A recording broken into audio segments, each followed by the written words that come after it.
Fameuse question, qu'est-ce qu'on mange pour souper? Restez avec moi, je vous donne 3 idées.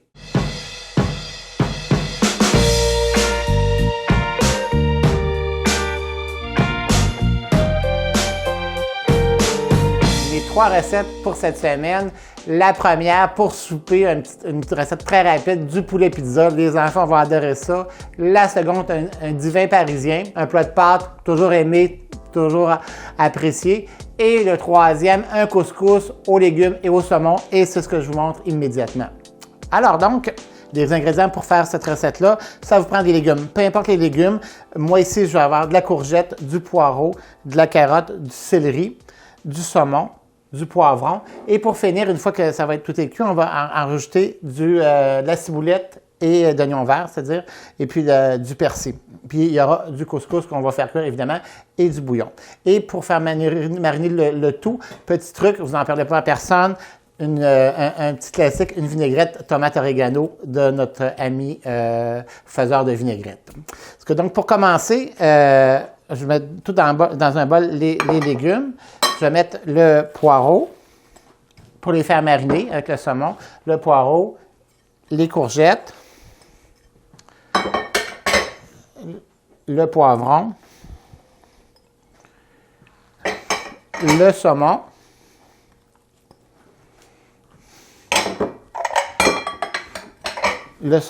et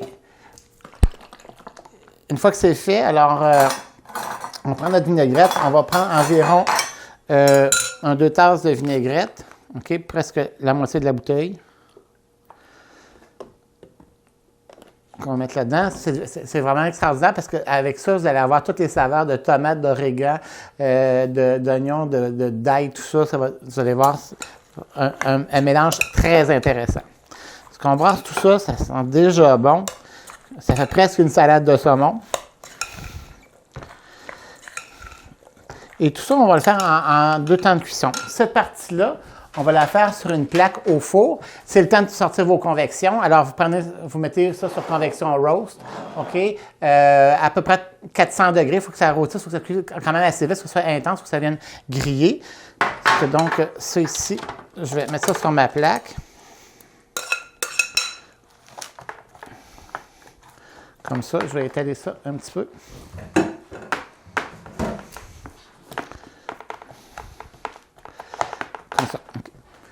Donc, une fois que ça c'est fait, on envoie ça au four, comme je disais, environ 400-425 degrés, convection roast, environ 15-20 minutes sans problème.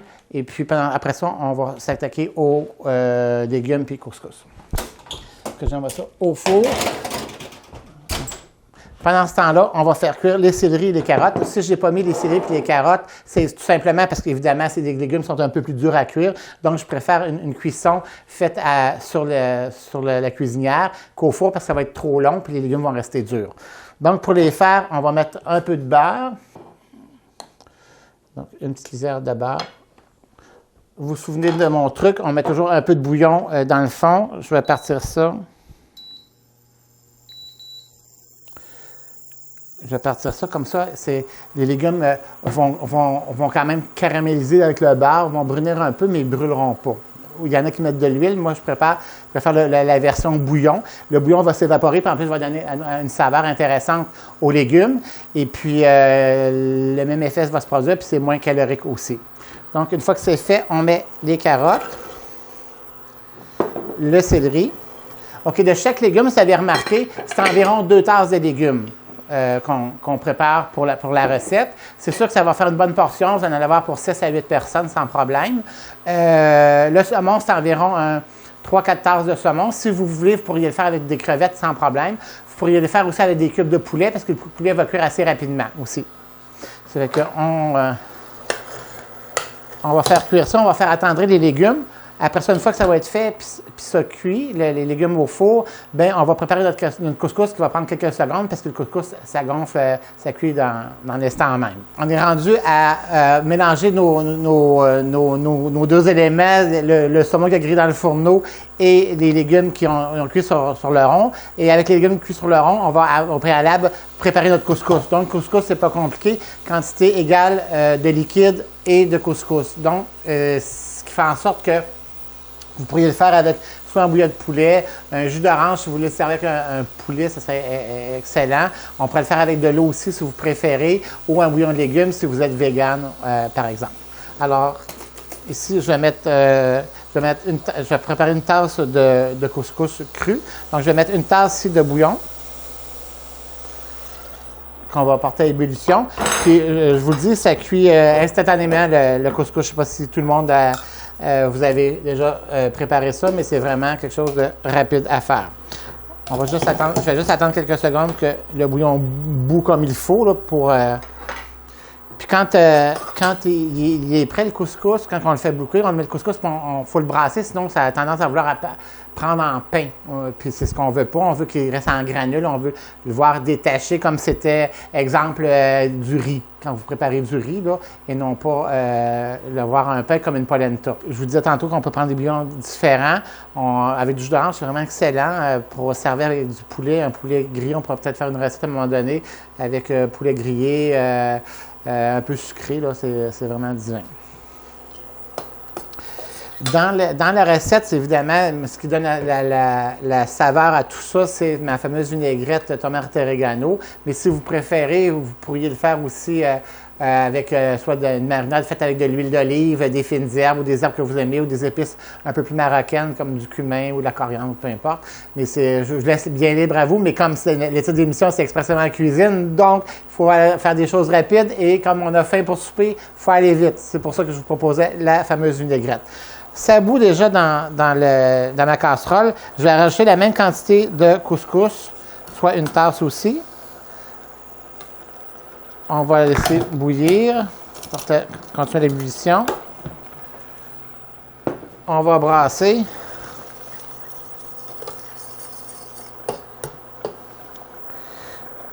Et puis, on éteint tout ça, on laisse à peu près 1 minute ou 2, puis ça va être prêt. Pour garnir le fameux couscous, on va prendre un bout de boîte de persil.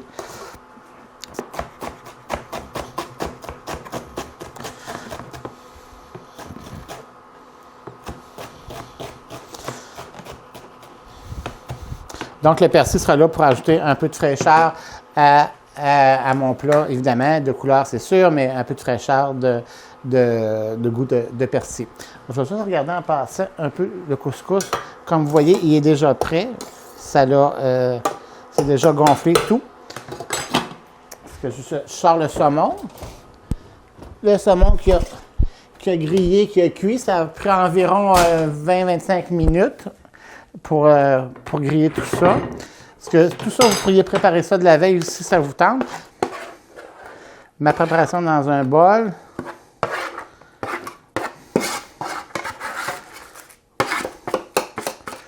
Voilà.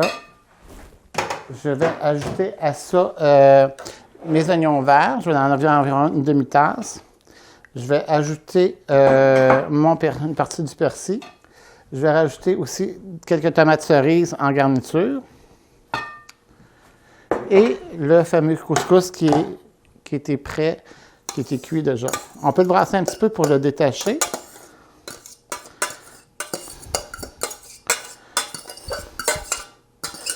Voilà, ça c'est fait aussi.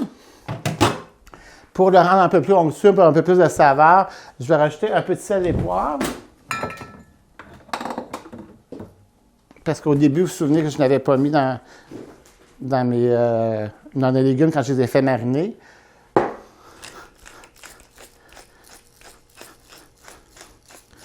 Et je vais rajouter un petit morceau de beurre pour le côté un peu plus cochon de la chose. On mélange tout ça.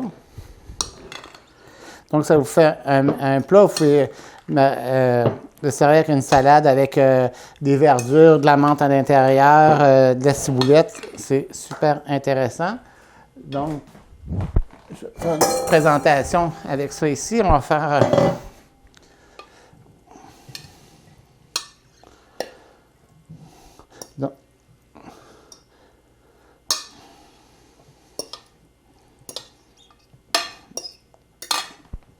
un petit ménage. Voilà, on va remettre un peu de tomates cerises sur le dessus.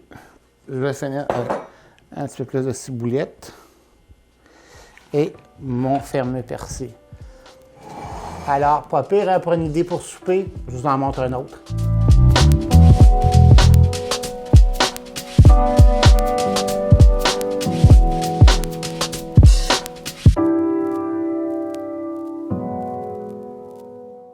La deuxième recette, c'est le poulet pizza. Pourquoi le poulet pizza? Parce que souvent, dans ma vie de traiteur, j'ai été souvent confronté à des demandes de produits sans gluten et j'ai trouvé que faire des pizzas, des poulets pizza, ça répondait vraiment à cette demande-là parce qu'il n'y a pas de, enfin, dans le compte, il n'y a pas de gluten, il n'y a pas de pâte. Ce qui remplace la pâte, c'est des poitrines de poulet. Puis c'est très nourrissant aussi, donc c'est plein de protéines. Puis vous allez voir, tout le monde va aimer ça. C'est rapide à faire. Si vous arrivez à la dernière minute, vous les préparez, puis en 2 temps, 3 mouvements, c'est fait. Ce que ça nous prend pour faire les poulets pizza, évidemment, des poitrines de poulet désossées, aplaties, en coupant en portefeuille. Je vais vous le montrer. Ça prend du fromage. Normalement, j'ai ici du mozzarella parce que la plupart du temps, c'est ce fromage qu'on prend. Ça prend du cheddar extra fort aussi. Les garnitures, vous mettez ce que vous voulez, ce que vous aimez le plus. Ça pourrait être du saucisson. Si vous aimez du saucisson, moi aussi j'ai un chorizo. J'ai mis du prosciutto. Il y a du piment, des olives, de l'oignon rouge. Et évidemment, ça prend la fameuse sauce tomate à pizza.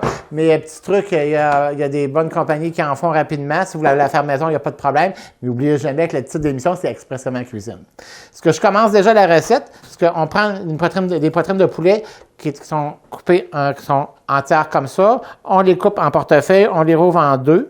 Vous devez préchauffer votre four à 375-400, ça dépend toujours de votre fourneau. À convection, c'est le temps de prendre le mode convection parce que ça va cuire plus rapidement, ça va griller plus vite aussi. Mais il faut penser que faut que ça cuise un petit peu plus longtemps qu'une pizza parce que le poulet est quand même cru, là, on s'entend là-dessus. Bon, sur ça, je vais prendre la sauce à pizza, je vais en mettre sur chaque. On fait toujours attention parce que vous n'oubliez pas que c'est du poulet cru, donc contamination croisée. Donc la planche que j'ai servie tantôt, on l'élimine. On va étaler ici la sauce sur notre... Dans le fond, c'est de faire des pizzas comme vous faites régulièrement, là. Vous pouvez même impliquer les enfants avec, il n'y a pas de problème. Comme préparation, c'est sûr qu'on pourrait mettre du saucisson. Moi, j'en mets pas, je vais mettre du prosciutto. Mais moi, j'aime bien mettre les garnitures sur le fromage plus qu'en dessous du fromage. Ça dépend des goûts. Mais dans mon cas, moi, je préfère ça. Donc, je vais mettre du fromage ici, comme je vous disais, du mozzarella, le plus classique des classiques. Vous pourriez le faire aussi avec du parmesan, le mélange de parmesan et mozzarella ou de cheddar extra fort. Ça va là-dessus. Là, je n'ai pas salé ni poivré le poulet parce que déjà la sauce à pizza est déjà assez intense et savoureuse qu'on n'a pas vraiment besoin d'assaisonner le poulet. Si vous préférez, vous pouvez le rajouter sans problème. En plus que moi, dans mon cas, je rajoute du prosciutto qui est déjà salé. Je vais mettre un peu de poivron là-dessus.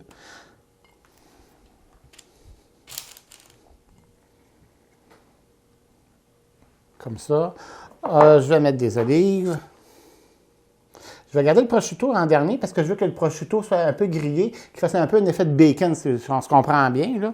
Donc, ça va être un peu plus croquant. Il va donner son sali aussi. Olive. Et je vais mettre de l'oignon rouge.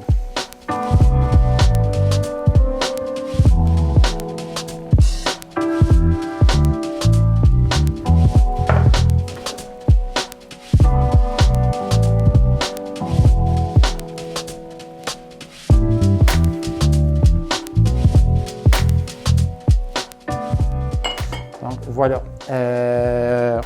Donc, tout ce qui reste à enfourner, c'est nos poulets pizza à une température de environ 375-400 degrés, convection rose si vous l'avez.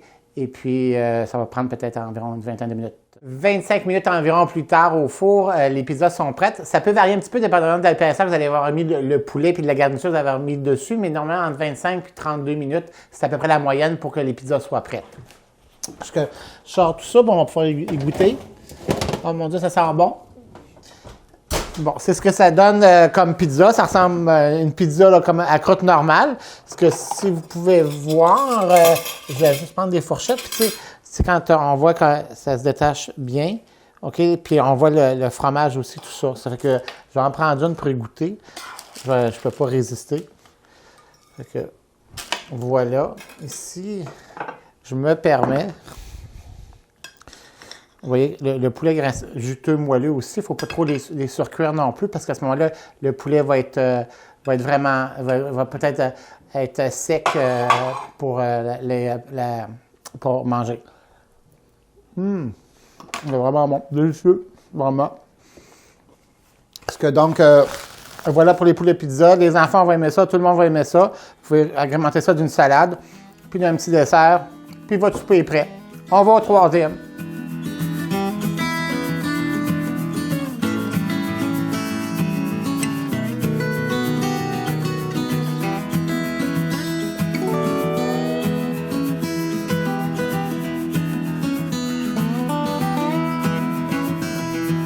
La troisième recette, c'est un divin parisien. Probablement quelques personnes connaissent déjà cette recette-là. C'est un classique. C'est un bon passe-partout, une recette où on peut trafiquer un peu des restes et puis, mais c'est toujours bon. Parce que ce que ça prend pour faire la recette, ça prend des pâtes alimentaires, peu importe. Ici, j'ai mis des boucles, mais ça pourrait être des rotini, fusillés ou peu importe, à votre choix. Des fois, si vous reste un restant de spaghetti, on pourrait le faire aussi avec ça. Ça vous prend une viande. Dans ce cas-ci, j'ai mis des cubes de poulet, mais ça pourrait être aussi soit des cubes de saumon, des crevettes, des cubes de jambon, des cubes de porc, peu importe. C'est une façon d'agrémenter le plat pour le protéiner. Ça prend un légume. Je vous invite à préparer un légume vert. Dans ce cas-ci, moi, j'ai pris des brocolis. Ça prend des asperges, ça prend des pois verts. Ça prend un légume assez coloré parce que tout est tellement blanc, comme vous pouvez voir, pour essayer de donner un punch à notre divin parisien. Dans ce cas-ci, j'ai pris effectivement des brocolis. Je les fais blanchir 1 minute. Vous savez comment on blanchit les légumes. On prépare les légumes, on fait bouillir de l'eau, on jette les légumes dans l'eau bouillante. 1 minute ou 2, ça dépend du légume. Exemple, le brocoli, ça peut être à peu près 1 minute et demie, 2 minutes. Les asperges, 1 minute, 1 minute, c'est assez, parce que c'est un légume un peu plus fin. Puis, ça va nous prendre, puis ça, une fois que ça a bouilli, on verse l'eau chaude pour le plonger dans un bain glacé pour stopper la cuisson, pour garder notre chlorophylle, notre verre du légume. Ensuite de ça, ça vous prend une sauce. Ici, j'ai préparé une béchamel. Béchamel classique, un numéro 2. Le numéro 2, c'est quoi? Alors, donc, c'est 2 tasses, pour 2 tasses de lait. Alors, on va mettre 4 cuillères à thé de... Je vais revenir avec une tasse, ça va être plus facile, je pense que vous allez mieux comprendre. Alors, dans une tasse de lait, on va mettre 2 cuillères à soupe de beurre, 2 cuillères à soupe de farine. Quand on dit un numéro 1, c'est une cuillère à soupe de beurre, une cuillère à soupe de farine. Et quand c'est un numéro 3, c'est 3, vous avez compris le principe, 3 de beurre, 3 de farine. Souvent, petites parenthèses que je fais, mais les béchamels, les 3, c'est souvent pour faire comme des fondus parmesan, des trucs assez intenses en béchamel, en sauce épaisse. Les numéros 2, c'est la plupart des sauces qu'on fait avec les pâtes ou des plats qu'on va avec l'accompagnement, des sauces. Puis le numéro 1, souvent, ça va servir à faire des soupes, donc des potages. Ensuite, pour garnir le tout, ça va prendre un fromage pour gratiner. Donc, ça pourrait être, ici, j'ai pris un cheddar extra fort, mais ça pourrait être un fromage suisse, ça pourrait être du mozzarella, ça pourrait être un cheddar doux. C'est un fromage que vous prenez comme vous voulez. Aussi, je vous laisse. C'est une recette, dans le fond, où vous pouvez faire à peu près tout ce que vous voulez selon vos goûts, selon les goûts de votre famille. Avant de gratiner le tout, on va faire des croûtons aromatiser au beurre qu'on va mettre sur le dessus. Ça va ajouter un complément à notre plat, puis ça va donner un côté attrayant et croustillant un peu, parce que quand le crouton va être cuit par la cuisson, il va devenir effectivement crouton, donc rôti, puis ça va donner un petit croustillant, un petit croquant quand on va manger les pâtes, parce que tout ça, c'est comme un petit peu mou aussi, donc ça va faire des variantes de texture qui vont être plus intéressantes, plus cochon, plus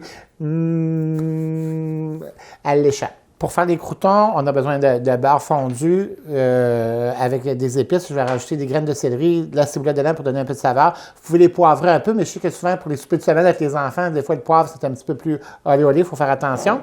Donc, première étape, je prends à peu près un tiers de tasse de beurre que je vais tout simplement mettre au micro-ondes pour le faire fondre, à peu près pas tout à fait 1 minute.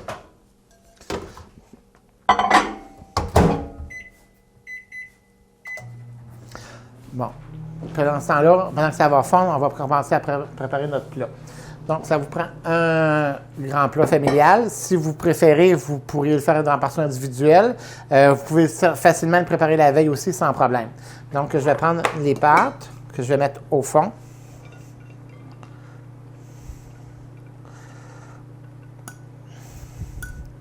Ça se réchauffe super bien. Vous pouvez le plat de pâte, le plat de divin parisien. Oups, je pense que mon beurre est prêt. On va le laisser de côté un petit peu. Je vais revenir dans quelques minutes. Donc, les pâtes dans le fond. Une fois que c'est fait, on rajoute le poulet dessus. C'est environ, je vous dirais à peu près un 7 à 8 tasses de pâte que j'ai mis là-dedans, 3-4 tasses de poulet. La même chose de brocoli. OK, puis ça va prendre environ 4 tasses de béchamel.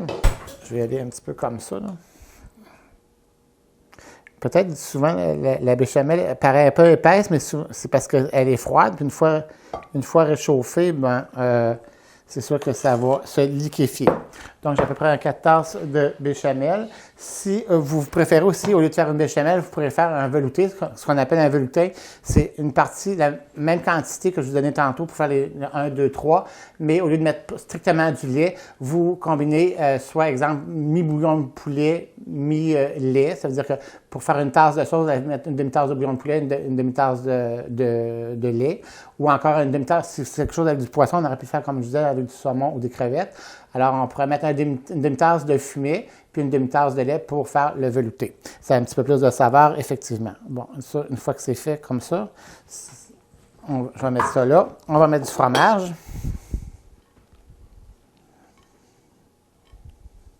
Bon, allons-y. On va tout le mettre. On adore le fromage. Pourquoi pas? Voilà. Et on va garnir avec les fameux croûtons qu'on va préparer. Donc, ce qu'il y a à faire, c'est le beurre, une fois qu'il est fondu, je rajoute environ une demi-cuillère à thé de... Je vais y aller à l'œil parce que j'ai un petit peu le compas dans l'œil. Une demi-cuillère à thé de graines de céleri. La même chose de ciboulette séchée. Encore une cuillère à thé de ciboulette séchée. Je mets des croûtons. Je les mettrai peut-être pas toutes, environ 3 tasses de croûtons. Puis on met ça. Donc le pain va absorber tout le gras. Puis comme le croûton va être imbibé de gras, donc en cuisant, ça va le devenir plus crunchy. Et puis ça va faire un croûton moelleux à l'intérieur parce qu'il va être imbibé d'une matière grasse, donc d'un liquide aussi. Donc il va faire comme moelleux, mais il va bien dorer à l'extérieur. Il va avoir beaucoup de saveur.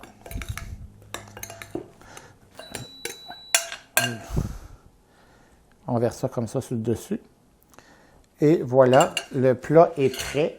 Il reste juste à l'enfourner. Donc, on va le mettre au four. Je vous dirais plus ou moins peut-être 45 minutes à 350-375.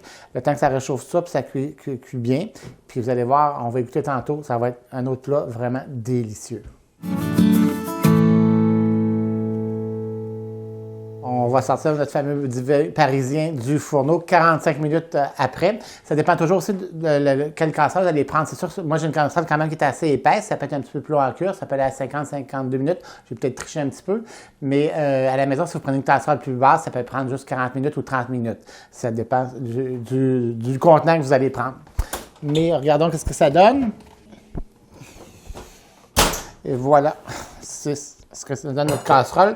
Donc, un souper complet, tout est dedans, les pâtes, le féculent, l'accompagnement, les légumes, le fromage, la viande, tout est là. Un repas vite fait et parfait pour la semaine.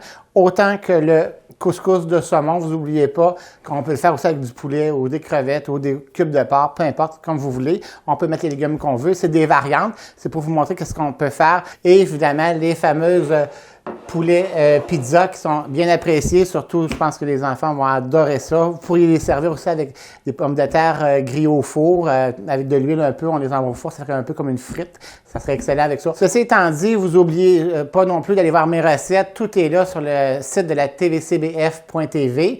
Les recettes sont bien inscrites. Vous avez juste à cliquer et vous pourrez les imprimer et les réaliser à votre guise. Je vous souhaite une bonne semaine. On se revoit bientôt pour une prochaine émission. Au revoir!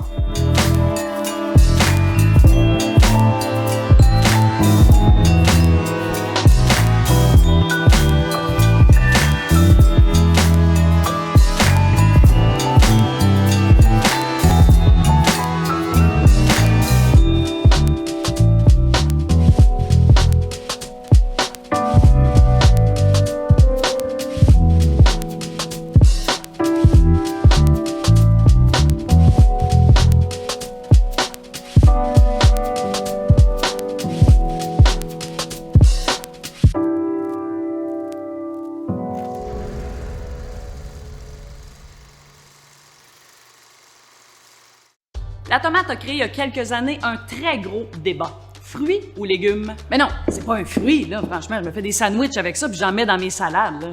Non, c'est pas sucré, c'est salé. C'est un légume. Non, je suis désolée, mais scientifiquement parlant, la tomate, c'est un fruit puisqu'elle est le produit végétal qui succède une fleur et qui contient la graine de la plante qui l'a produit. Un peu comme les fraises, les pommes, les poires, et aussi les meules. C'est beau. Et il y a la pêche qui peut également créer des conflits. Est-ce que c'est plus un sport ou un loisir? Alors, la pêche, c'est un loisir, au même titre que les cartes puis le bolo. Il y a personne qui sue quand il va à la pêche. Tu sais, à moins que là, quand ça fait 4 jours que tu es dans le bois sans te laver, il y en a qui puent, par exemple. Non, je suis désolée, mais la pêche, c'est un sport. Parce que quand ça mord, là, j'en ai un! Là, il faut que tu t'assures d'être attentif au plus haut point pour pas perdre ta prise. Ça prend autant de concentration, de précision, puis de force qu'un lanceur de baseball, qu'un gardien de but au hockey, qu'un joueur de soccer. Je pense qu'on a compris le principe. Et finalement, ça, est-ce que c'est une danse ou un tic nerveux? Ah, qu'est-ce que c'est ça? Ah, ça, c'est définitivement un problème neurologique. Ce que j'essaie de vous dire, dans le fond, c'est que peu importe que la tomate soit un fruit ou un légume, que la pêche soit un sport ou un loisir, ça change quoi? T'aimes-tu ça, les tomates? Ben oui. Ben mange-en. T'aimes-tu ça pêcher? Ben oui. Ben pêche. On s'en fout de ce que les autres pensent. Et c'est la même chose avec un métier. Il faut que tu choisisses un métier qui fit avec tes goûts et ta personnalité. Tu vas quand même faire ce travail-là pendant environ 44 ans. Tu as intérêt à choisir quelque chose que t'aimes. Et non pas pour faire plaisir à tes parents ou encore pour répondre à des stéréotypes des années 50. Donc si tu as le goût de devenir une foreuse de pluie, un coiffeur, une réparatrice de wagon ou encore un opérateur de machine à coudre industrielle, ben vas-y. N'oublie jamais que c'est pas ton métier qui te définit, c'est toi qui définis ton métier.